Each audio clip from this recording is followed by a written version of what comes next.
It's probably no surprise to you that the real estate market in Arizona, and for that matter, most of the country, is insanely hot. We're seeing buyers and sellers make mistakes in this market and wanted to use this month's market update to educate you on some issues regarding real estate transactions that you may not know. This is David Simkins with Realty Executives with this month's real estate market update. When a seller lists their home in Arizona, they can give their agent permission, or for that matter, they can withhold permission to discuss the terms of any offers coming in on that property to other agents. Allowing an agent to disclose the terms of other offers gives that agent the ability to create a bidding war, often bringing in better offers in a competitive bidding situation. And realtors are bound by the code of ethics to treat all parties honestly, so we must be truthful in negotiations.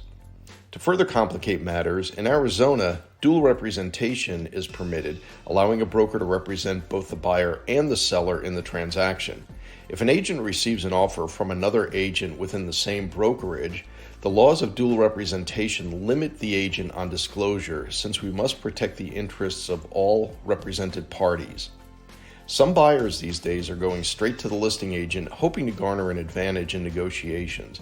However, depending on the ethics and integrity of that agent, this can also hurt that buyer when it comes to full representation, so make sure your agent is a trusted advisor. Buyers in today's market are waiving their rights from the contract. The Arizona Standard Residential Purchase Contract has many protections written in for both buyers and sellers. The standard contract is written as an as-is contract, putting the obligation of due diligence on the buyer. State law requires sellers to disclose any material facts that may negatively affect the value of the property. Waiving the use of the seller property disclosure form does not alleviate the seller from that obligation. And buyers waiving their rights to an inspection can put themselves in a very costly and dangerous position.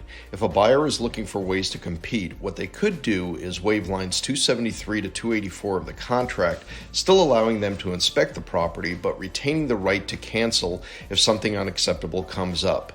But at the same time, letting the seller know the buyer will not ask for repairs following the inspection. It's a tricky market out there. Now more than ever, you need to make sure you work with an agent who understands the contract and the risks involved in a real estate transaction.